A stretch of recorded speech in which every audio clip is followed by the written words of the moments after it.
18ാം ലോക്സഭയുടെ ആദ്യ സമ്മേളനം. ആ നിർണായക വേളയിൽ സഭയിൽ പ്രതിപക്ഷമെത്തിയത് ഭരണഘടനയുടെ കോപ്പികൾ ഉയർത്തിപ്പിടിച്ചായിരുന്നു. അത് വാർത്തകളിൽ നിറഞ്ഞു നിൽക്കുകയും ചെയ്തു. പ്രധാനമന്ത്രി നരേന്ദ്രമോദി സത്യപ്രതിജ്ഞയ്ക്കായി സഭയിൽ നിന്നും എഴുന്നേറ്റപ്പോൾ രാഹുൽ ഗാന്ധി അടക്കമുള്ള പ്രതിപക്ഷ നേതാക്കളും ഭരണഘടനാ കോപ്പികൾ ഉയർത്തിപ്പിടിച്ചിരുന്നു. അത് സർക്കാരിനുള്ള മുന്നറിയിപ്പാണെന്ന വ്യാഖ്യാനവും വന്നു കഴിഞ്ഞു. ഒരു ശക്തിക്കും ഭരണഘടനയെ മറികടക്കാനാവില്ലെന്ന സന്ദേശമാണ് തങ്ങൾ മുന്നോട്ട് വയ്ക്കുന്നതെന്ന് രാഹുൽ ഗാന്ധി പറഞ്ഞത് നമ്മൾ കേട്ടു. പാർലമെന്റിലേക്ക് പ്രവേശിക്കുമ്പോൾ കോൺഗ്രസ് അധ്യക്ഷൻ മല്ലികാർജുൻ ഖർഗെ, സോണിയാഗാന്ധി, അഖിലേഷ് യാദവ് അടക്കമുള്ള ഇന്ത്യ സഖ്യ നേതാക്കൾ കയ്യിൽ ഭരണഘടനയുടെ കോപ്പി കരുതുകയും അത് ഉയർത്തിക്കാട്ടുകയും ചെയ്തിരുന്നു.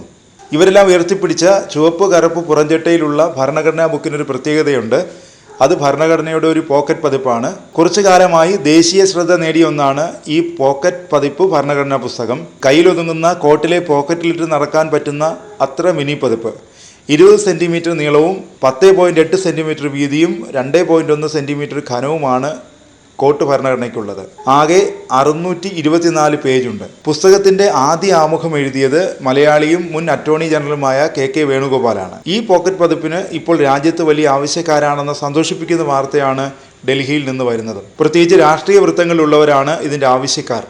കോൺഗ്രസ് നേതാക്കളായ മല്ലികാർജുന ഖർഗെയും രാഹുൽ ഗാന്ധിയും തങ്ങളുടെ തെരഞ്ഞെടുപ്പ് പ്രചാരണ വേളയിലും വാർത്താ സമ്മേളനങ്ങളിലും ഇടയ്ക്കിടെ ഭരണഘടനയുടെ കോപ്പി ഉയർത്തിക്കാട്ടിയിരുന്നു.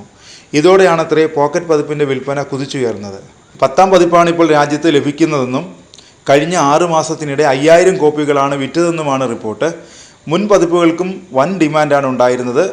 സുപ്രീം കോടതിയിലെ മുതിർന്ന അഭിഭാഷകൻ ഗോപാൽ ശങ്കർ നാരായണനാണ് ലക്നൗ കേന്ദ്രമായി പ്രവർത്തിക്കുന്ന ഈസ്റ്റേൺ ബുക്ക് കമ്പനി പുറത്തിറക്കിയ പതിപ്പിന്റെ രചയിതാവ്. അദ്ദേഹവും മലയാളിയാണ്.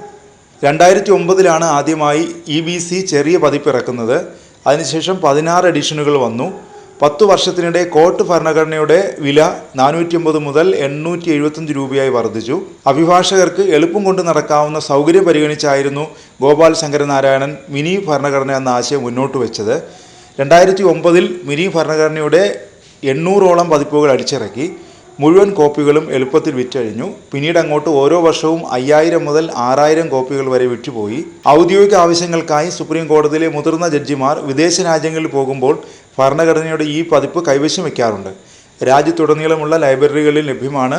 കോൺഗ്രസ് ഓഫീസുകളിൽ നിന്നും ഒട്ടേറെ ഓർഡർ ലഭിച്ചതായി EBC ഡയറക്ടർ സുമീത് മാലിക് പറഞ്ഞു. അതേസമയം ഭരണഘടന നേരിടുന്ന വെല്ലുവിളികളും ഭരണഘടന സംരക്ഷിക്കേണ്ടതിൻ്റെ ആവശ്യകതയും ഏറ്റവും കൂടുതൽ ചർച്ചയായ തെരഞ്ഞെടുപ്പായിരുന്നു ഇത്തവണത്തേത്. രാഹുലിൻ്റെ ഈ പ്രയത്നം ഫലം കാണുകയും ചെയ്തു.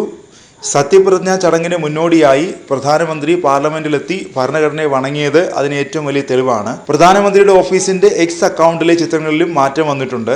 ഭരണഘടനയ്ക്ക് മുന്നിൽ തലകുനിച്ച് വണങ്ങുന്ന മോഡിയുടെ ചിത്രമാണ് കവർ ഇമേജ് ആക്കിയിരിക്കുന്നത്. തെരഞ്ഞെടുപ്പിൽ ഭരണഘടനാ സംരക്ഷണം രാഹുൽ ഉയർത്തിയതിന്റെ അനന്തരഫലമാണ് ഈ മാറ്റങ്ങളെന്നാണ് ജയറാം രമേശ് പ്രതികരിച്ചത്.